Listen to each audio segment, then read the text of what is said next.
अस्सलाम वालेकुम जी एंड बिस्मिल्लाहिर्रहमानिर्रहीम। थैंक यू अगेन, आप सबने ज्वाइन किया हमारे आज की नूर इंटरनेशनल यूनिवर्सिटी के फायरसाइड लाइव चैट सेशन पे। हम वेलकम कर रहे हैं आज अपने एस्टीम गेस्ट को, माशाल्लाह नुमान इजाज साहब। नुमान साहब अस्सलाम वालेकुम। सर अस्सलाम वालेकुम। How are you sir? ठीक ठाक हैं? I am good sir. Nouman Saab has just returned, I believe virtually this morning from Europe, जिसके लिए हमने थोड़ा सा सेशन उनका मूव किया. So thank you again, आपने हमें अपॉर्चुनिटी दी, हमें ज्वाइन किया. So Nouman भाई, before we move forward, in typical fashion, हम एक quick we'll just break off to a promo video and come back और formally आपका तारुफ करवाते हैं as our guest for today. Okay. Admin team, over to the promo video.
Ji, and welcome back, Nouman Saab. So to our guests and to Nouman Saab, Assalamu alaikum again, and a very warm welcome आज के session पे.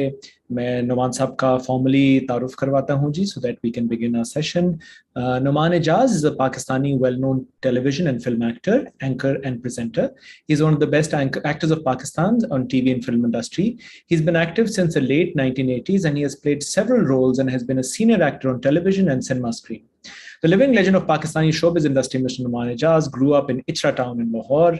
He started his acting career in a small appearance in a drama serial in 1988, and mashallah has never looked back since. There's a long list of highly successful TV serials and films, all of which, of course, we cannot mention today. But Nouman Saab was honored with the Pride of Performance Award by the government of Pakistan in 2012. He has achieved many awards subsequently and honors for his extraordinary performances in TV plays. Nouman Saab, welcome to the show and thank you for joining us. Thank you very much, sir. Thank you very much for such a lovely introduction, actually. Thank you, sir. Thank you. Very kind. So, Nouman Saab, mashallah, आप इतनी famous हस्ती हैं. Introduction, I think most people, हमारी तो बड़ी एक छोटी सी screen है और छोटी सी ये broadcast है. थोड़ा सा अगर help us fill in the blanks, थोड़ा सा अपने प्रोफाइल के बारे में, थोड़ा सा अपने लाइफ स्टोरी के बारे में, to tell us कि जो आज हमारे सामने नौमान इजाज साहब बैठे हैं, उनकी क्या पास्ट है, क्या बैकग्राउंड है, and the journey from which brings you to this particular screen today. Over to you. Sir, background तो बहुत humble है और started from nowhere. I never wanted to become an actor actually. लेकिन वो हमारे दौर में 9 बजे की खबरों में जो साहब खबरें पढ़ते थे आके, वो उस वक्त हीरो कंसीडर किए जाते थे क्योंकि उन्होंने सच बोला या झूठ बोला. जो लोग बैठ के सुन रहे होते थे वो सारे बिलीव करते थे और वो मेरी नजर में वही हीरो होता था उस दौर में. बिकॉज उस दौर में हार्डली 10 से 12 सीरियल चला करते थे पूरे साल में. अब तो खैर भम्मार है प्राइवेट सेक्टर की वजह से. So I always wanted to become a newscaster. So I went to TV in 87, in 85, right after my FSC. तो मैं गया और audition the and I was rejected. And I was rejected by them because of the reason कि उस जमाने में ये अब तो खैर मेच्योरिटी चेहरे से टपकती है, उस जमाने में मैच्योर नहीं था इतना. सो पतला सा लड़का और ये वो. तो उन्होंने कहा कि नहीं, आप खबरें पढ़ेंगे तो लोग यकीन नहीं करेंगे कि आप जो कह रहे हैं वो सच है, कन्विक्शन नहीं है आपके चेहरे पे। सो मुझे रिजेक्ट कर दिया गया। एंड 89 में 87 में, राइट आफ्टर माय ग्रेजुएशन, फिर एक दफा मैंने कहा कि कोशिश करते हैं। फिर मैं गया, और तब नुसरत ठाकुर साहब was the programme manager at that time इधर लाहौर में।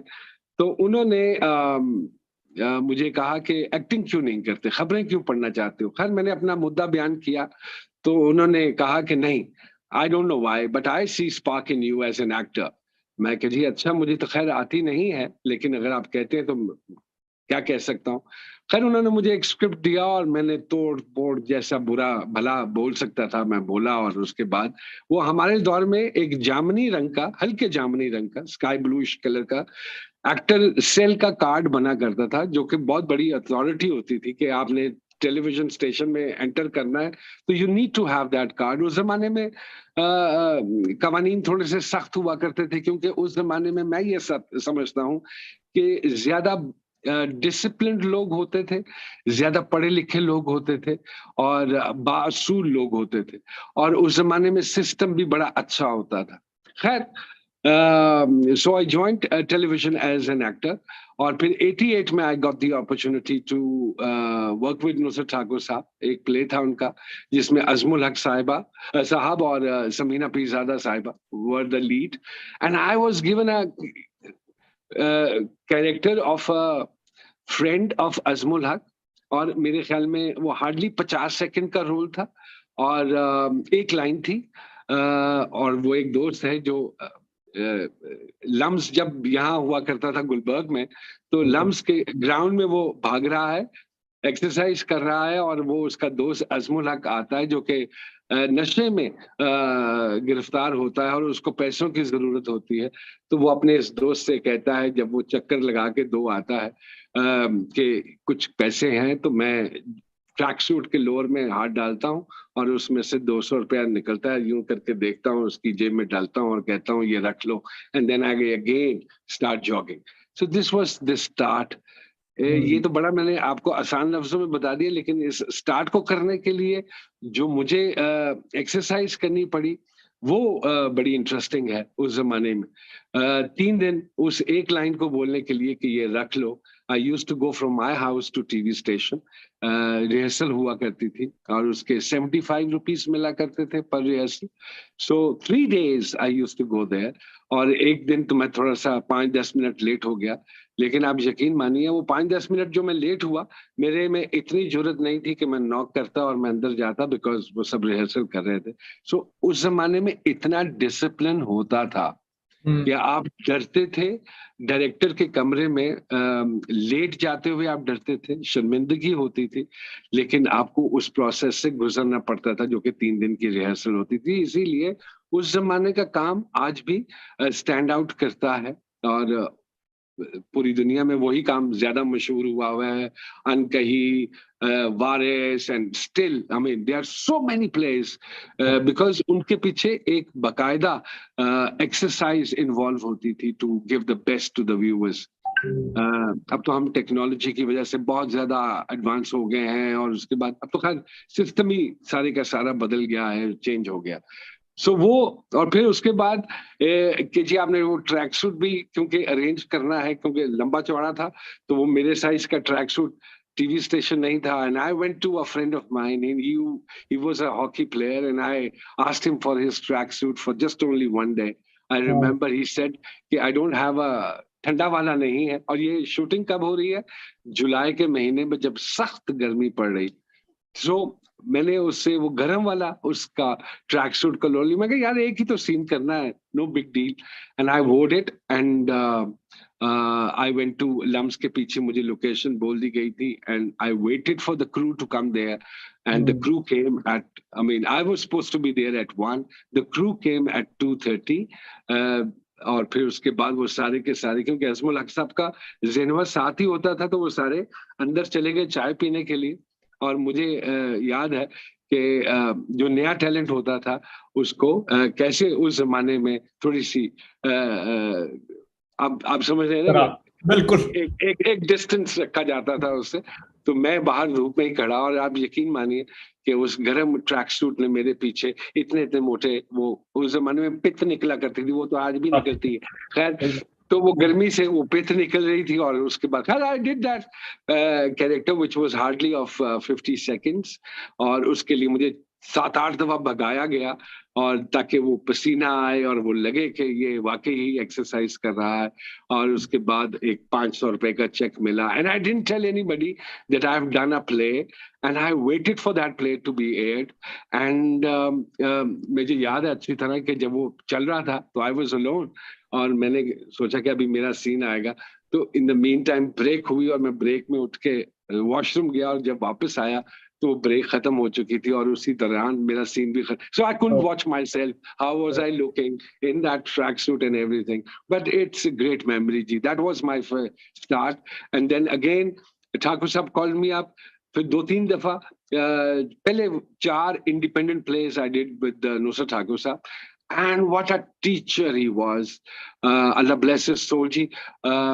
बहुत एक वो बाप वाली शफकत और समझाना, तलफ्फुज की अदायगी, बॉडी लैंग्वेज, और उसके बाद जब when we were shooting in studio, तो बताना कि ये आपकी स्पेस है, और मुझे आपने इस स्पेस के अंदर परफॉर्म करके बताना है, ये मूव्स हैं आपकी। सो वो आपको सीखने का मौका मिलता था, क्योंकि आपका जो उस्ताद, जो डायरेक्टर होता था, वही आपका उस्ताद भी होता था। आज ऐसा नहीं है अनफॉर्चुनेटली। सो वो आपका उस्ताद भी होता था, वो आपका तलफ्फुज ठीक करता था, वो आपको अगर कोई लाइन आपसे बोलते हुए फंस रही है या दिक्कत हो रही है आपको उसके फ्लो में, तो वो उसको चेंज भी कर दिया करते थे। आज का तो डायरेक्टर इतनी नॉलेज ही नहीं रखता कि वो लाइन को बदल सके, इम्प्रूव कर सके या इम्प्रोवाइजेशन कर सके। सो समहाउ उस जमाने के लोगों के साथ काम करके बहुत कुछ सीखा, and till I am alive, Nusrat Thakur Sahab's name will be alive, because I am his product, और and I think I'm doing justice to whatever character people give to me, and that is because Thakur Sahab trained me like that, how to adopt, how to behave like that particular character which I play. So ये मेरी जिंदगी का start है जी। अगर मैं इसी, आपने बहुत सारी चीजें इंटरेस्टिंग आई थिंक मैंने पिकआउट किया। आपने शुरू में न्यूज कास्टर वाली बात की, आपने कहा कि जी क्रेडिबिलिटी एंड कन्विक्शन वाला एक जो डिपिक्शन थी, उसके बारे में आपने बात की थी, which I will take the liberty of bringing up again. No shortcut to hard work, आपने अपना अर्ली करियर का बताया, मेंटोरशिप का, एक टीचर का बताया। फिर आपने ये भी एक चीज कही जिसमें थोड़ा सा, बिकॉज आज का हमारा जो subject matter is also relating to the influence of TV dramas, of a version of what we depict as reality, youth के ऊपर खास तौर पे, क्योंकि हमारी बहुत सारी ऑडियंस आज यूथ है। ये बताइए कि गिवन वेयर यू स्टार्टेड उस टाइम पे, और आज जब वाकई मैं भी उसी जमाने जहाँ वो खबरनामा होता था और नशरियात बंद हो जाती थी, देयर वाज वन चैनल, फिर वो STN NTM आया, एंड देन ऑफ कोर्स अब तो एक मशरूमिंग हो चुकी है। टीवी का इन्फ्लुएंस उस जमाने में ऑन सोसाइटी वर्सेस नाउ, जबकि सोशल मीडिया भी है, फेसबुक है, इंस्टाग्राम है, you bombarded with information and bombarded with feedback. आपका क्या ख्याल है कि उसका इम्पैक्ट कैसे हुआ है on you as somebody who is acting on the other side, as well as the youth जो कि उसको रिस्पॉन्ड भी करना चाहते हैं, उसके साथ इंटरेक्शन करना चाहते हैं, उसका क्या इम्पैक्ट हुआ है विद दीज रीसेंट डेवलपमेंट्स? सालिम जी, उस जमाने में क्योंकि काम कम होता था, चार स्टेशन थे। खैबर पख्तूनख्वा का पेशावर स्टेशन था, फिर लाहौर था, फिर इस्लामाबाद था, फिर कराची था, फिर कोयटा सेंटर था। देवर 5 सेंटर्स। होता यह था कि चारों सूबों से आपकी फोक की कहानियां, आपके वहाँ के जो रवायात हैं, वो उनको बेस बना के स्क्रिप्ट्स लिखे जाते थे। उनको बेस बना के पूरा स्क्रीन प्ले तैयार होता था, उनको बेस बना के एक ड्रामा बनता था, और फिर वो ड्रामा ऑन एयर जाता था। और फिर मेरे जैसा आदमी जो टेलीविजन इतना ज्यादा नहीं देखता, लेकिन जब भी मैं कोई ड्रामा देखता था तो मुझे उस ड्रामे से एक पॉजिटिव चीज जरूर मिलती थी। कि सिंध में ये जो कुरान के साथ शादी हो जाती है और ये जो दूसरी रस्में हैं जो इंटीरियर सिंध में है वो कैसे होती हैं, खैबर पख्तूनख्वा में, पेशावर सेंटर में वहाँ की फोक स्टोरीज क्या है, पंजाब इनका कल्चर क्या है। आपको कल्चर पता चलता था ड्रामे की सूरत से। ड्रामा उस कल्चर के इर्द गिर्द बुना जाता था या उस रवायत के इर्द गिर्द बुना जाता था और फिर उसके बाद आप वो देखते थे। तो मैं वैसे ट्रेन हुआ हूँ पीटीवी के ड्रामे से। मेरा खैबर पख्तूनख्वा में जाके रहना नहीं हुआ, ना ही माजरत के साथ, ना ही मुझे कोई इतना पढ़ने लिखने का शौक था। तो मैं कोई किताबें शिताबें नहीं पढ़ता था। मुताला बहुत जरूरी है, हर बच्चे को करना चाहिए। कम से कम जहां वो रहता है उसके गिरदो नवा में, पाकिस्तान में अगर वो रहता है तो उसको चारों सूबों की थोड़ी बहुत रवायत से इल्म होना चाहिए, जो अनफॉर्चुनेटली अब ना उन पे डॉक्यूमेंट्रीज बन रही हैं, और अगर बन भी रही हैं तो बहुत कम, ना ही उन पे कोई ड्रामा बन रहा है। तो उस जमाने में जो लोग फनून लतीफा या परफॉर्मिंग आर्ट में आते भी थे तो वो लोग बहुत गिने चुने लोग आते थे, वो इतने ज्यादा लोग नहीं आते थे। ये प्रोफेशन सोशली एक्सेप्टेबल ही नहीं था, फ्रेंकली स्पीकिंग। अब तो ग्रेजुअली हो गया है। आप इसके बहुत सारे मेरे अपनी जात के साथ बहुत सारा मसला हुआ कि प्रोफेशनली एक्सेप्टेबल नहीं है, ये कौन सा कोई काम है, एक्टिंग तो कोई काम ही नहीं है। Even when I was supposed to get married in 1994-95, गो के बहुत ज्यादा मशरूम ग्रोथ होनी शुरू हो गई थी, एनटीएम भी आ गया था, and I was doing a lot of work. तो जब मेरा प्रपोजल गया तो उन्होंने कहा कि जी ये ठीक है, एक्टिंग करता है वो, अच्छी बात है, कोई बात नहीं, काम क्या करता है। मैंने कहा जी मेरे पास वो लॉ की डिग्री है, मैंने क्योंकि लॉ भी पढ़ा हुआ है and I M BSc LLB. तो उन्होंने कहा वो तो आपने पढ़ा हुआ है, वो आप प्रैक्टिस तो नहीं कर रहे हैं, आप काम क्या करते हैं। मैं कहा जी एक्टिंग अल्हम्दुलिल्लाह बड़ा अच्छा काम है और मैं उससे इतना तो कमा ही लेता हूँ कि मैं अपना घर चला सकता हूँ। लेकिन आप जानते, आप समझ रहे हैं ना, हम इस काम को सोशली एक्सेप्ट नहीं किया गया।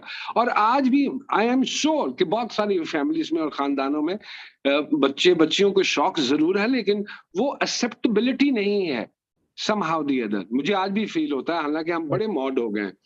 उस जमाने में आप टेलीविजन आपको एजुकेट करता था, ये रस्मों रिवाज और ये सारी चीजें पता। आज का ड्रामा नहीं करता। आज सोशल मीडिया और इन सब चीजों से आने से जहां बहुत सारी प्लस चीजें हुई हैं, बहुत सारी नेगेटिविटी भी फैली है। हमारी प्रॉब्लम ये है कि हम ये नुमान इजाज एक बहुत अच्छा आदमी है, ये खबर नहीं है। नुमान इजाज ने फलां काम कर दिया, ये एक खबर है। आप मेरी बात समझ रहे हैं? जो नेगेटिव और कंट्रोवर्शियल चीजें हैं हमारे यहाँ, अनफॉर्चुनेटली नेगेटिविटी की ज्यादा ग्रोथ हुई है यहाँ से as compare to positivity, which I am surprise myself कि यूं ऐसा क्यों हुआ, हमने क्यों नहीं इस सेक्टर को अभी तक पॉजिटिवली इस्तेमाल किया। खैर, coming back to your question, conviction इसलिए भी जरूरी है, एज एन एक्टर भी जरूरी है, एज अ न्यूज कास्टर भी बहुत जरूरी है कि आप जो कह रहे हैं वो आपके चेहरे से उसका बयां हो रहा है कि नहीं। हमारे एक आए थे पॉलिटिकल पर्सनालिटी, एक आई थी शौकत तरीन, शौकत नहीं, प्राइम मिनिस्टर आए थे, शौकत बेग साहब और something, I am forgetting his name actually. Right I know you. हाँ, जिनके बारे में ये कहा जाता था कि जब वो तकरीर कर रहे होते हैं या बात कर रहे होते हैं तो चेहरे पे कन्विक्शन नहीं होती। यानी कि अगर आप कुछ बता रहे हैं तो आपके चेहरे पे वो आना चाहिए ताकि जो आपको देख रहा है उसको यकीन हो इस बात का कि ये जो कह रहा है ये बिल्कुल मन से कह रहा है और सच कह रहा है। सो कन्विक्शन इस हवाले से बहुत जरूरी है एक एक्टर के पास, ये होना बहुत जरूरी है। सो वो कन्विक्शन की वजह से मुझे रिजेक्ट किया गया था। सो जब ड्रामे में किया तो वो अब मुझे नहीं समझ में आया वो कन्विक्शन, क्योंकि शायद when I act, I don't act from outside, I act from inside. So my method of acting is entirely different, which a lot of people don't understand and they don't follow that because they have their own way of doing it. And my method is extremely different than the rest of the people. So मैं इसलिए थोड़ा सा stand out कर जाता हूँ शायद, और शायद लोग इसलिए मेरे expression के साथ भी relate कर जाते हैं. इंटरेस्टिंग. अच्छा, ये बताइए, इसी पे अगर हम थोड़ा सा कंटिन्यू करें कि माशाल्लाह, अगेन वो कहते हैं ना जी, हाइंडसाइट इज 2020. लुकिंग बैक, आप बड़ी आसानी से अब कह सकते हैं कि माशाल्लाह you can probably pick and choose the lay of the land, pick and choose कि आपने उंगली रखी और वो आपको रोल मिल गया. बट अगर मैं आपसे as an actor at all spectrums of your career पूछूं कि एक social aspect है of course of acting, then there's very much the commercial aspect. आपका क्या ख्याल है उन चीजों, इन दोनों चीजों की alignment आया कि is it important for an actor from the point of view कि actors के साथ personality associate होना शुरू हो जाती है, एक वो type of character associate होना शुरू हो जाते हैं, एक उस साइड से मैं ये सवाल पूछना चाहूंगा. एंड दूसरा आया कि is this something which is really something जो कि आपका ख्याल है आप को एज एन एक्टर कंट्रोल करना चाहिए, और is that more the writer's whim या the writer's slant, the writer's perspective जिसको आपने बस पोर्ट्रे करके बात खत्म कर दी? I don't know if I made my two questions clear के how do you feel as an actor के these things need to be dealt with? देखिए, एक तो ये वाली बात के यहाँ पे अनफॉर्चुनेटली कोई ऐसा इंस्टीट्यूट कभी भी नहीं हुआ जहाँ पे आपको एक्टिंग सिखाई जाती हो, और जो नापा या एक आधी कोई और जगह है जहाँ सिखाया जाता है थोड़ा बहुत. नापा तो अब जाके बना almost 20 years back. I mean उससे पहले तो कुछ भी नहीं था. मुझे नहीं इल्म, मेरे इल्म में नहीं है कि एक्टिंग और कहाँ सिखाई जाती है. ये एक इनबिल्ट चीज है, ये एक खुदादाद चीज है जो आपके अंदर होती है. आप उस अगर है तो वो पॉलिश की जा सकती है, एक्टिंग सिखाई नहीं जा सकती. बड़ा मुश्किल अमल है. बहुत कम लोग हैं जिनको सिखाओ तो शायद वो सीख भी जाएं. I am not challenging that, but ये पॉलिश हो सकता है. ये आप एज एन एक्टर एक लेवल ऑफ कॉन्फिडेंस है जिसको आप शेप दे सकते हैं कि आपने ये करना है. हमारे यहाँ चूंकि नहीं था ऐसा कुछ, तो मैंने as an actor I was very lucky in one respect कि I work with all the seniors. I mean when I came into started doing acting, so because of my height and everything, I used to look, I mean, उम्र में थोड़ा सा ज्यादा लगता था, तो वो मुझे सीनियर्स के साथ पेयर कर दिया जाता था. Like I worked with Sameena Peerzada Sahiba and I learned so much from her. I worked with, they are all my seniors. मैंने अफजाल अहमद साहब के साथ काम किया in my early days. Then I worked with Arfa Siddiqui Sahiba, very polished actress. Khalda रियासत साहिबा, वेरी पॉलिश्ड एक्ट्रेस. और ये सब लोग वो हैं जो पढ़े लिखे लोग थे. हम उस जमाने में हमारे एक्टिंग में पढ़े लिखे लोगों का रुझान ज्यादा, पढ़े लिखे खानदानी लोग, और पढ़े लिखे वो लोग जो सिर्फ अंग्रेजी नहीं बोल लेते, उनको अदब और आदाब का भी इल्म होता था. आज पढ़ा लिखा हम उसको कंसिडर करते हैं जो फ्लुएंटली अंग्रेजी बोल लेता है somehow the other. किसी खातून अगर कोई साथ बैठी है तो बैठना कैसे है, उसको इसका बिल्कुल तरीका सलीका नहीं है, उसकी ग्रूमिंग वैसे नहीं हुई. पहले तो हाँ, इस पे भी काम करना बहुत जरूरी है कि there should be an institute जो आपको ग्रूम करे कि आपने बैठना उठना कैसे है. स्पेशली व्हेन विमेन, हमारे दौर में खातून जब अंदर आती थी कमरे में, बिसाइड कि वो किस एज ब्रैकेट की हैं और वो कौन है, हम एहतरामन सब खड़े होते थे.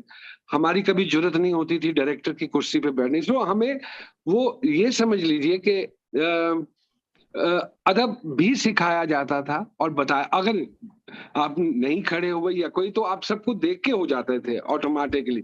तो आप अपने गिरदो नवाज से बहुत कुछ सीखते थे. आपके इर्द गिर्द क्या हो रहा है, आपकी प्रॉपर ग्रूमिंग तब होनी शुरू हो जाती थी. आज अनफॉर्चुनेटली ऐसा नहीं है. वो क्यों नहीं है, ये तो वही लोग जवाब देंगे कि वो ऐसा क्यों नहीं कर रहे. दूसरी इम्पोर्टेंट बात ये है जो आपने पूछी कि हमारे दौर में, क्योंकि उस जमाने में पैसा नहीं था इतना ज्यादा। आई mean when I did my first character I was given 500 rupees, and उस जमाने में एक हीरो एक एपिसोड का बहुत भी तेज चला लेता था तो 1,000 रुपया ले लेता था।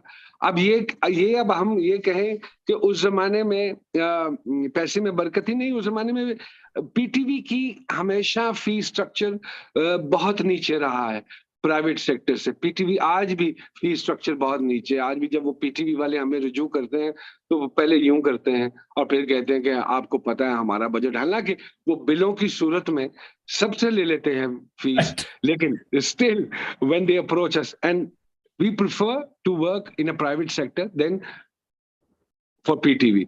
सो उस जमाने में आपका शौक आपको इस काम में लाता था, और उस जमाने में ये कोई क्राइटेरिया नहीं था कि आपकी लुक्स कैसी हैं, आप लगते कैसे हैं, दिखते कैसे हैं, ये कोई क्राइटेरिया नहीं था। अगर आप में टैलेंट था तो उसको पॉलिश कर लिया जाता था। आज सूरत हाल कुछ और है। आज सूरत हाल बिल्कुल मुख्तलिफ है। आज सूरत हाल बहुत खौफनाक है फ्रैंकली स्पीकिंग। आज जैसे जैसे मैं उस जमाने में ये समझता था कि वक्त गुजरने के साथ साथ हम अल्हम्दुलिल्लाह इम्प्रूव करेंगे और हम बेहतरी की तरफ जाएंगे, लेकिन मुझे दुख होता है कि हम बेहतरी की तरफ नहीं गए बहुत सारे सेक्टर्स में जहां जाना चाहिए था। इंटरनेशनल काम का हो जाना इज नो क्राइटेरिया। उस जमाने में हमारे जो ड्रामे बनते थे वीएचएस के जरिए बॉर्डर पार जाया करते थे, जहाँ लोग उर्दू समझ लेते थे और अप्रिसिएशन वहां से आती थी।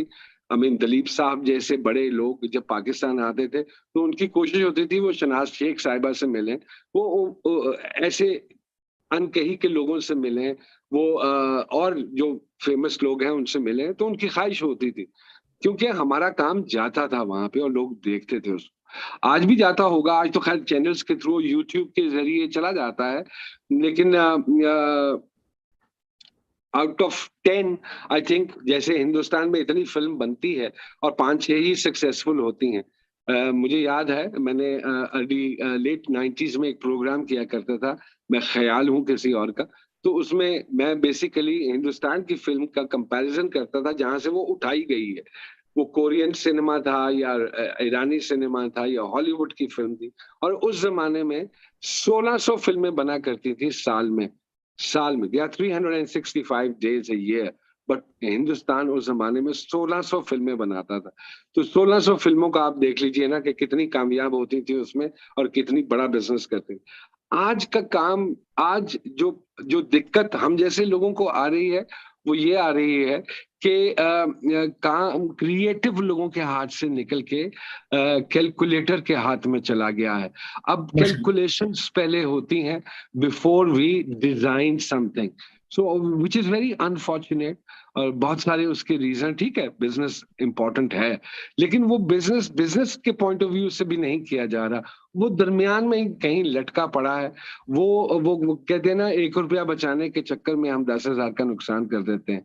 सो हमारे यहाँ ये बेवकूफाना हरकतें हो रही हैं, और जो आई थिंक जिसकी वजह से हम लोग सफर भी कर रहे हैं।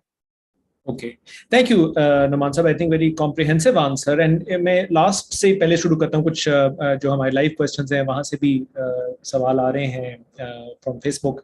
एंड आई थिंक जो आपका लास्ट एक मौकफ था कि जी शायद हम ज्यादा ही कमर्शियल ओरिएंटेशन हो गए, ये बताइए in your opinion as an actor who has been in the system इतने अरसे से, डू यू थिंक शायद पहले जैसा आपने बताया कि कुछ एक शायद मॉरल एथिकल रिस्पॉन्सिबिलिटी के लिहाज से एक पोर्ट्रेयल होती थी, डिपिक्शन होती थी, मीनिंगफुल सब्जेक्ट मैटर्स दिए जाते थे, बट डू यू फील कि वाकई मीडिया के अंदर एक रोल है और spreading positivity, positive thoughts and helping overcome negative thoughts, is it just about creating content which will sell? इसका balance it's I mean definitely quote the last line which you just said कि यही हो रहा है कि सिर्फ एक content produce करना है और जस्ट टू मेक मनी। हमारे यहाँ उस जमाने में टीआरपीज नहीं होती थी। I'll be very honest, आज टीआरपीज का दौर भी आ गया है और वो टीआरपीज मैनिपुलेट भी की जाती हैं, उनके साथ खेला भी जाता है और बहुत कुछ होता है। ये एक बड़ा एक विशिष्ट सा सर्कल बन गया है जो जो मेरी तो सोच से बालातर है कि एक कंटेंट जो कि ऐसा कंटेंट ही नहीं है जिससे कोई कुछ सीखे या कोई एक पॉजिटिविटी आए या कोई कोई बामकसद। तो मैं आपको एक छोटी सी मिसाल देता हूँ। इन 2008 और 9 आई बिलीव 9 और 10 हमने एक सीरियल बनाया खुदा जमीन से गया नहीं। It was based on Taliban and everything. और उसकी इनॉग्रेशन या यहाँ पीटीवी पे वो चला, आईएसपीआर का वो प्रोजेक्ट था, कोलैबोरेशन थी। और उसको हुसैन हक्कानी साहब ने अमेरिका में लॉन्च किया और उसके लिए हम गए वहां पे। और वहां पे प्रेस से भी बातें हुई और बहुत सारी चीजों पे डिस्कशन हुई मीडिया के हवाले से। उस जमाने में मैंने एक कंटेंट डिजाइन किया विच वाज अबाउट एक फैमिली का जिनमें छोटी उम्र में बाप चला जाता है और 4 बहनें और एक माँ और औरतें ही औरतें हैं घर में और एक लड़का है। और वो लड़का उन औरतों के साथ पल बढ़ के बड़ा हुआ है and he is not a gay, he is just feminine, right. और उसकी वो कहानी थी और इवेंचुअली उसकी जिंदगी में क्या होता है, वो क्या दिक्कतें वो फेस करता है और उसके बाद उसको एड्स हो जाती है और वो कैसे होती है, वो सारी चीजें उसमें एक्सप्लेन की गई। एक बामकसद ड्रामा। और वो तैयार करने के बाद, रिसर्च करने के बाद एचआईवी का जो सर्वाइवल है, जो जो पेशेंट है वो कितना अरसा सर्वाइव कर सकता है, वो सारी रिसर्च करने के बाद पता चला कि ये अगर आपको खुराक और दवाइयां टाइम पे मिलती रहें तो इट इज मोर और लेस लाइक डायबिटीज। और ये आप 15-20 साल गुजार जाते हो उसमें। तो ये सारी हमने रिसर्च तैयार की और एक स्क्रीन प्ले तैयार करके we presented it to different channels out here. 2010 की बात बता रहा हूँ। And somehow the other it was rejected by all of them. They said no no we don't want anything like this. आप घरेलू मैं हमने कहा ये तो घरेलू ही है। नहीं नहीं नहीं, इसमें एड्स आ गई, इसमें फलां आ गया, इसमें यूं है, ये है, फलां है। They all rejected it. नहीं नहीं, हमें एड्स का नहीं बताना है और ये है। और आप कोई वो बनाए ना कि वो जो सास बहू और ये वो और यू नो चुड़ैल सास है और ये। मैं कि यार सारी सासें चुड़ैल नहीं होती, खुदा का वास्ता है। मैं अपनी सास को कैसी, या मेरी बेगम को तो नहीं चुड़ैल सास मिली। खैर somehow the other, cut the long story short, वो शेल्फ कर दिया प्रोजेक्ट, हमने दराज में रख दिया। ये 2.5-3 साल पहले Z5 विच इज एक ओटीटी का प्लेटफॉर्म है फ्रॉम इंडिया, उन्होंने हमसे रुजू किया कि we want that you should produce something for us. So हमने मेरे जो पार्टनर था who is the director of the play as well, so he came to me and he said कि पाजी what should we do? I said मैं कहा यार वो जो ड्रॉ में पड़ा हुआ, नहीं नहीं पाजी I don't think so they will like it, let's send them something else। मैं कहा no, let's send them this particular subject and I'm sure they will love it। खैर थोड़ी सी उसके साथ बहस हुई और वो निकाला और हमने भिजवा दिया। They loved it, they said we want this immediately, right? और फिर अच्छा, क्योंकि वो 10 साल पहले मैंने लिखा था, हमने उसको डिजाइन किया था मैंने, तो वो उस जमाने में तो मैं 10-12 साल छोटा था, तो उस जमाने में तो मैं छोटा ही लगता था। तो मैंने कहा कि भाई वो आला कैरेक्टर क्योंकि मेरा सोचा हुआ था और डिजाइन था, तो आई थॉट कि आई will be doing it. But क्योंकि अब 10 साल लेट हो गए थे हम, तो फिर हमने सोचा कि किसी और को ले लेते हैं। जब हमने Z5 वालों से रुजू किया तो उन्होंने कहा no, we don't want anybody else, we want you to do it because somehow the other they love my work and everything। खैर वो फिर हमने बनाया और उसके बाद बना के हमने उनको दिया। और जब उन्होंने उसका प्रोमो रन किया आज से 6-7 महीने पहले, तो पाकिस्तान से उनको फोन गया कि ये तो हमारा कंटेंट है, आप हमें दे दीजिए, we want to run it, so you can sell it to us। So they said no, we are not going to sell it to you, I mean we bought it now। so वो 9.6 की उसकी rating रही तमाम हिंदुस्तानी place के दरमियान में खड़े होके, because the content was very attractive, very intense, very different than whatever the rest of the plays were। तो वो आपका काम स्टैंड आउट कर गया, ठीक है। सो हमारे यहाँ प्रॉब्लम ये है कि हमारे यहाँ जो लोग इन ब्रॉडकास्टर्स या चैनल्स पे लोग जो बैठे हुए हैं, जो कंटेंट को सिलेक्ट करते हैं, वो यहाँ से फारिग हैं, बिल्कुल फारिग हैं। वो उसी उसमें फंसे हुए हैं। हाउ टू मैं अक्सर, अभी मैंने रिसेंटली एक खातून राइटर को इंटरव्यू किया और मेरी उनसे जनरली बात हुई कि क्यों हम रिश्तों के तकद्दुस को खराब कर रहे हैं। So we should not be doing this, because हमारी यूथ जो है वो उसका गलत इम्पैक्ट लेगी। लेकिन दुख इस बात का होता है कि हमारा ब्रॉडकास्टर यही दिखाना चाह रहा है। तो उस खातून ने भी मुझे कहा कि मैं क्या कर सकती हूँ नुमान भाई, हमारा ब्रॉडकास्टर ही ये मांगता है, वो आउट ऑफ द बॉक्स सोचना नहीं चाह रहा। अब देखिए पिछले 6 महीने का, माह का अगर मैं क्रक्स निकालूं अपनी इस बात का, या साल का भी निकाल लूं, तो आप मुझे बताइए, परिजाद एक ड्रामा है जो कि एक ऑर्डिनरी आदमी की कहानी है, वो सुपर हिट हुआ। और उसके बाद अप टू सर्टेन एक्सटेंट संगे माँ एक डिफरेंट कहानी है, वो स्टैंड आउट की। या एक आधा प्ले और होगा जो स्टैंड आउट किया होगा, रकीब से एक मैच्योर लोगों के रिलेशंस की कहानी है, वो स्टैंड आउट की। और उसके अलावा अच्छा, इनकी टीआरपीज नहीं आई, आई एम सॉरी टू से, इनकी टीआरपीज नहीं आई, बट ये देखे गए और इन पे गुफ्तगू हुई और इनको सराहा गया, not only in Pakistan but outside Pakistan. और लोगों ने बाहर से मुझे, because I was a part of all these things, तो मुझे जो फीडबैक या मेरी पूरी टीम को मिलती रही या उस चैनल को मिलती रही, वो यही थी कि यार it is a beautiful stuff, thank God you guys are thinking anything else as well, or you guys are working on some other subjects as well. So हमारे यहाँ प्रॉब्लम ये है कि हम उन्हीं घिसे पिटे अब मुझे एक 10 सीरियल्स की ऑफर आती है तो मैं वो 10 के 10 कर नहीं लेता, बिकॉज मुझे लगता है कि 9 में तो सारा एक ही काम है, ये 10वां थोड़ा सा डिफरेंट है, ये कर लो। इसी लाइट में अगर अगर मैं थोड़ा सा इसको आगे लेके चलूं, again an audience question which I feel is very relevant to जो आपने चंद बातें इधर कही, कि one is the quality of content and one is the, यानी let's say quality of production है और एक कंटेंट इटसेल्फ है, जिसमें it seems at least in the not so distant past, Pakistani silver screen जो TV shows हैं बहुत, and I think India being a primary recipient and content digester of Pakistani silver screen and much beyond also.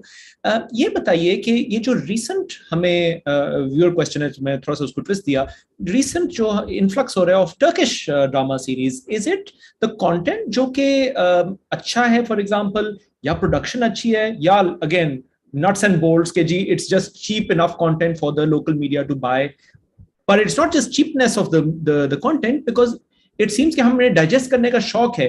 What seems to stand out? What is different about these Turkish dramas?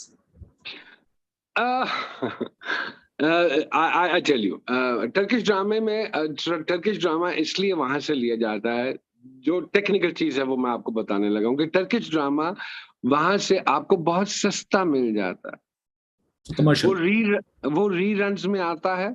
So rerun में आपको हमेशा सस्ती चीज मिल जाती है। जब आप वही चीज समझ लीजिए 2 लाख रुपए का आपको अर्तुगरुल का एक एपिसोड मिल गया, आप अगर कोई नॉर्मल ड्रामा पाकिस्तान में प्रोड्यूस करते हैं तो it is somewhere like touching 400,000 bucks।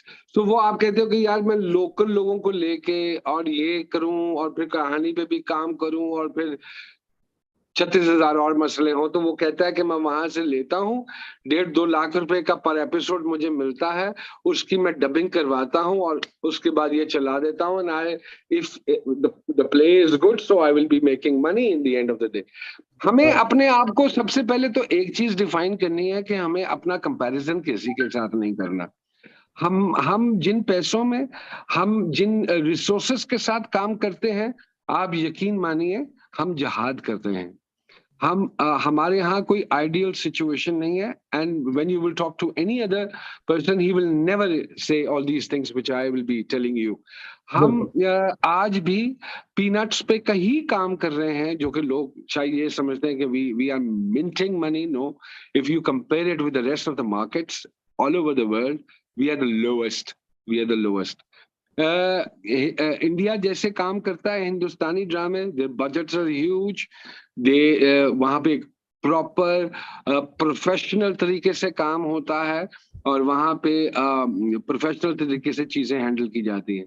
If we talk about Turkey, जहाँ से हम ड्रामा लेके चलाते हैं, जाइए जाके उनके सेटअप्स देखिए, उनकी सारी चीजें देखिए, and how and what they are making out of it, the money thing, the financial, the fee structure, everything is entirely different. हम अपने मुल्क में बिलीव कीजिए, हमारा एक्टर ना होने के बराबर पैसों में बहुत बुरे माहौल में काम करता है, और इसमें मुझे कहते हुए बिल्कुल शर्म नहीं आती है। I am a part of it. हम because I produce myself as well, so जब यहाँ पे मैं लाहौर में हम अपनी प्रोडक्शन करते, हमने 14 साल की है, और जब कराची से लोग, हाँ जी, still I am doing it, जब हमारे साथ, मेरी टीम के साथ लोग काम करते हैं तो लोग हैरान होते हैं। ठीक है, फी स्ट्रक्चर तो वही है जो कि उनका है, लेकिन वेयरएज उनका आना जाना रहना, काम पे आना, वो सारे जो प्रोटोकॉल्स हैं जिनका बहुत ख्याल रखा जाता है, तो वो उसके बाद कहते हैं कि अब कहीं और मन नहीं लगता काम करने को, बिकॉज आप लोग इज्जत ही इतनी दे देते हैं। Because me being an actor, I always keep in mind that these are the things which an actor require actually on the set. So हमारे यहाँ बिल्कुल गलत परसेप्शन है। दूसरी बात, जो सिल्वर स्क्रीन बड़े पर्दे की बात है, तो हम अभी 15-20 साल, मुझे तो नहीं लगता क्योंकि हम रिवाइवल हो पाएगा। मैं ये जाती तौर पर समझता हूँ कि फिल्म का एक कल्ट डिफरेंट होता है, वो एक डिफरेंट इंडस्ट्री है, it has nothing to do with television. मैं फिल्म नहीं करता, वो इसलिए नहीं करता कि एक आदमी जो रात को मुझे देखता है ड्रामे में फ्री ऑफ कॉस्ट, और उसके बाद वो मुझे 36 किस्म के इश्तिहारों में भी देखता है, कभी मैं WC का डिटर्जेंट बेच रहा हूँ और कभी मैं कोई और मंजन बेच रहा हूँ, तो why is he going to spend money to come and see me on big पर्दा? I mean because the cost is very high. यहाँ मुझे वो फ्री देख रहा है, फिल्म देखने जाएगा अपनी फैमिली के साथ, let's put it that way, अगर 3 लोग भी हैं, एक बेगम, एक वो खुद और एक वो बच्चा, तो आप ये अंदाजा लगा लो उसका 4 से 5 हजार रुपए का तो नुस्खा है ये। 3,000-4,000 तो कहीं नहीं गए। एक आदमी की अगर 25,000 या 30,000 या 40,000 रुपया तनख्वाह है, last couple of days back मैं और कुछ लोग बैठ के हम कैलकुलेट कर रहे थे, तो the minimum one should be earning in Pakistan, the minimum is 95,000 rupees, not less than that. 95,000 रुपया वो कमाएगा तो अपने बोथ एंड मीट कर पाएगा। 25,000 से बोथ एंड मीट नहीं होते, तो वो बताइए ना, फिल्म कौन देखने जाएगा? हमारे यहाँ फिल्म बन रही है 3 शहरों के लिए, Lahore, Karachi, Islamabad, that is it, और वो भी वो लोग जो गिनती के गिने चुने। सो फिल्म के लिए एक कल्ट डिफरेंट चाहिए, एक सेक्टर डिफरेंट है जिसके ऊपर काम होना चाहिए, नए लोग उसके लिए ट्रेन होने चाहिए। नए एक्टर्स कहाँ से ट्रेन होंगे, कोई एकेडमी तो है नहीं। नए फिल्म मेकर्स चाहिए जो साल के कम से कम 2 या 3 फिल्में तो एक सर्कल बना के वो डिलीवर कर सकें। We don't have film makers. 2 सालों में आपने एक फिल्म बनाई या 3 सालों में एक फिल्म बनाई, तो साल की अगर आपने 20 फिल्में भी रिलीज कर ली या 25 कर ली, काम करने वाले लोग हैं, like Sarmad Khurshid, he is brilliant, Kamli, his work stands out, we have couple of other people as well जो कि बाहर से पढ़ के आए हैं या कुछ जिनका एक्सपीरियंस है। हमारे पास फिल्म मेकर्स हैं, यूथ है, हम यूथ को यूटिलाइज नहीं कर रहे। जो सबसे ज्यादा नुकसान हो रहा है इस मुल्क को, हम यूथ को यूटिलाइज नहीं कर रहे। हमें टेक्निकल साइड यूथ को देनी चाहिए जो ये फिल्म मेकिंग पढ़ के निकल रहे हैं। I am working on something and I will be approaching all the youngsters actually very soon, because I am working on an OTT thing. Okay, I should give them not a very handsome budget, but a very nominal, good, decent budget to make short films for me. So I think I will be in a position to launch it somewhere like in August, ji, inshallah ta'ala. We are working on it. I'm working on it. Thank you. I think for our viewers listening, I think this is a great area to get into. I think media studies is something जो कि बहुत and performing arts, of course, आपने सही कहा है कि जी social acceptability अभी तक limited है, लेकिन perhaps from where you started at that time, mid-80s से अब तक बहुत ज़्यादा acceptability बढ़ गई है। बढ़ गई है, हाँ जी, given where we stand, Numan भाई, अगर क्योंकि लास्ट 1 मिनट ही रह गया है, लेकिन how can we let you go? अगर 2-3 मिनट आप स्पेंड करें, given that there is so much audience asking कि जी I'm not in a rush. We can talk for another hour. I am sure we can. हम कोशिश करते हैं इसको महदूद रखें, तो लेट्स टेक अनदर 4-5 मिनट्स, यानी 4-5 मिनट का ब्रूटली ऑनेस्ट जितना आपने अभी जवाब दिए हैं, वो एक ही सवाल है। मेरा सालिम भाई, यंगस्टर्स को कहना ये है कि अब आप ब्रॉडकास्टर के मोहताज नहीं रहे हैं। अब YouTube और ये OTT चीजों ने एक मुझे नहीं लगता कि यंगस्टर्स को किसी की तरफ देखना चाहिए। यंगस्टर्स को चाहिए कि अपनी चीजें डेवलप करें, अपने चैनल्स प्रोड्यूस करें, and I am sure about one thing, they can earn more money than working for any particular broadcaster actually. So ये चीजें I really want कि ये हो, और बहुत सारा हमारे पास यंग टैलेंट है जो काम करना चाहता है, जिसमें वाकई शौक है। उन सबको मेरा यही है कि if I can be any help, I'm always there. I'm just a call away.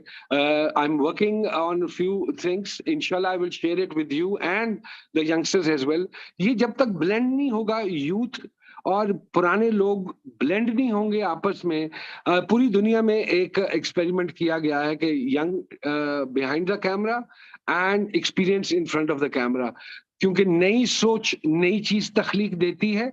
सो अब हमारे लोग फसूदा हो। मैं आपको एक सच्ची बात बताऊं, 85-90% of the directors which we are working with at the moment, they are all those people जिनको कंटेंट बड़ा स्ट्रांग मिला और वो रिकॉर्ड करके आ गए। आज भी मैं गिला करता हूँ, स्टोरी टेलिंग नहीं आती हमारे डायरेक्टर को, उसको ये नहीं, वो कंटेंट पे रिकॉर्ड करके ले आता है, वो चल जाता है, वो कंटेंट हिट हो जाता है प्लस द परफॉर्मेंसेस, और वो डायरेक्टर बन जाता है। मैं ऐसे बहुत सारे लोगों के साथ काम कर चुका हूं और आज वो डायरेक्टर हैं और मेरी हंसी नहीं रुकती। जब वो मुझे अप्रोच करते हैं दोबारा, तो मैं उनको करता हूं कि सीखा कुछ सीखा। सो खैर ये एक दूसरा बात है, लेकिन यंगस्टर्स को किसी का मोहताज और किसी की तरफ देखने की जरूरत नहीं है, please. And I have been approached by a lot of youngsters जिन्होंने कहा कि जी हमारी शॉर्ट फिल्म्स हैं, उसमें काम करना है। एंड ऑनेस्टली स्पीकिंग, बाकी तो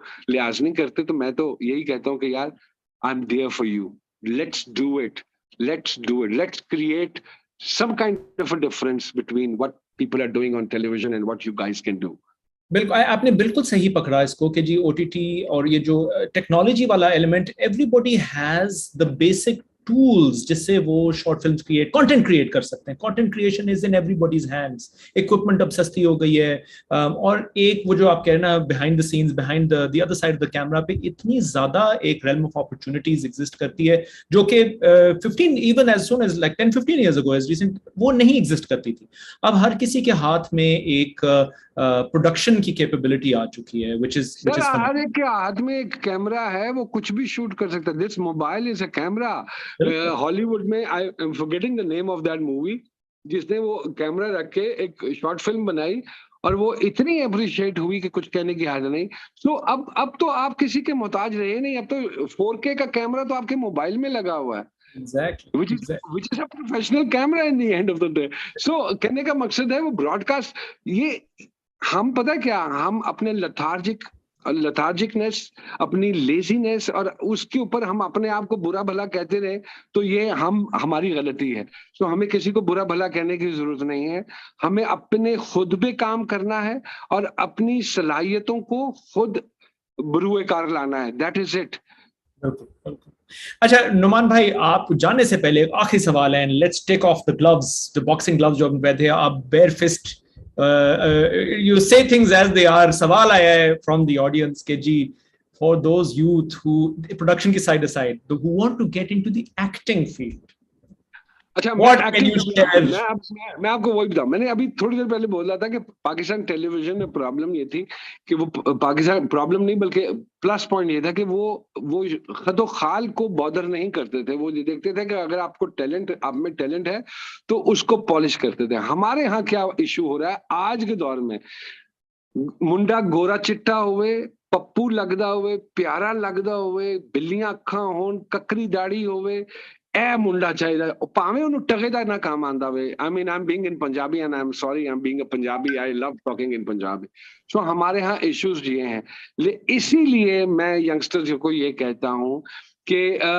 जो ये यंगस्टर्स एक्टिंग में भी आना चाहते हैं जितना मैं कर सकता हूँ आई एम ऑलवेज देयर लेकिन कसम खाने को तैयार हूँ कि आपको किसी की तरफ देखना ही नहीं चाहिए प्रोड्यूस योर ओन कंटेंट यही लोग जिनके पास आप जाते हैं और वो आपको लिफ्ट नहीं करवाते यही आपके पीछे भागेंगे अपने आप को इम्पोर्टेंट आपने खुद बनाना है अपने आप को खुद आपने अपने ऊपर काम करना है ये सब बेकार है आप देख लीजिए ना ड्रामों में क्या आ रहा है कितना टैलेंट है जो इतना ग्रेट नहीं है इतना ग्रेट नहीं है I mean I never wanted my own son to be a part of it I always kept him away and I don't know from where that germ came और उसके बाद वो आया छुट्टियों पे और छुट्टियों के बाद वो और मैं हंसता हूँ मैंने उसको लॉन्च नहीं किया मैंने उसको किसी को नहीं कहा कि टेक हिम ला इलाहा इल्लल्लाह मोहम्मद रसूलुल्लाह मैंने किसी को नहीं कहा और मैं उस पे हंसता हूँ मैं कहता हूँ कि यार ये तू क्या कर रहा है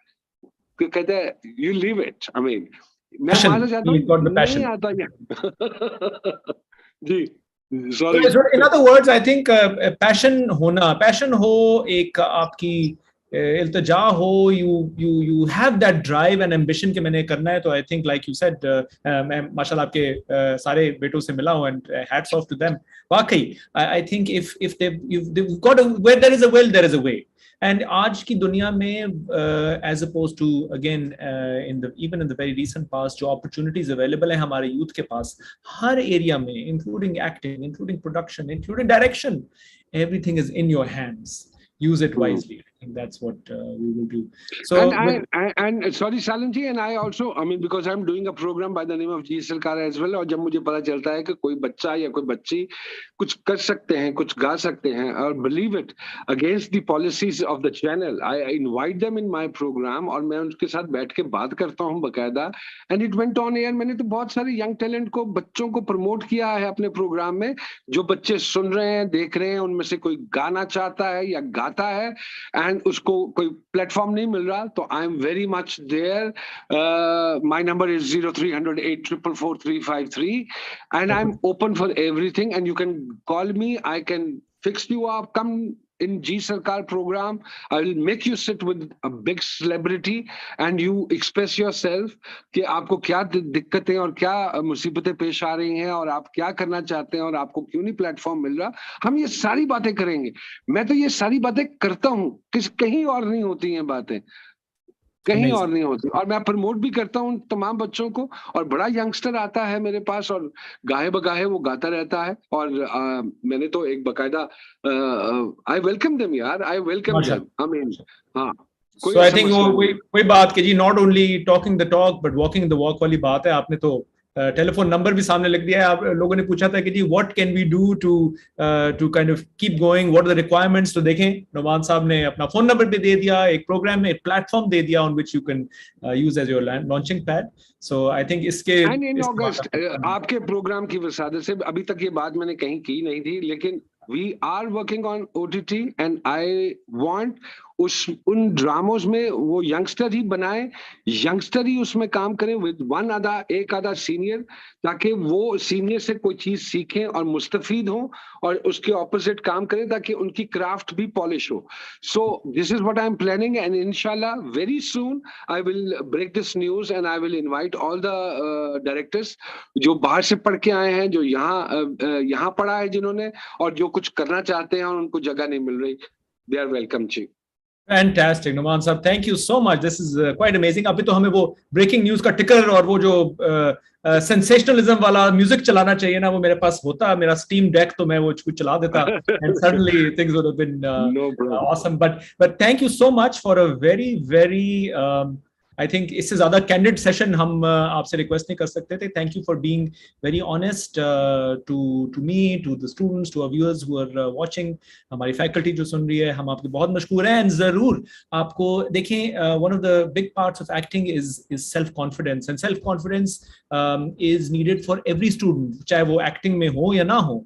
half the reality is the perception that you create. So inshallah we will invite you, I feel, Keji, how to conduct yourself, how to project yourself, body language, vocal language. A lot of things. Definitely. I'm always there, Ji. Thank you so much for joining us. Thank you, sir. Assalamu alaikum. Assalamu alaikum.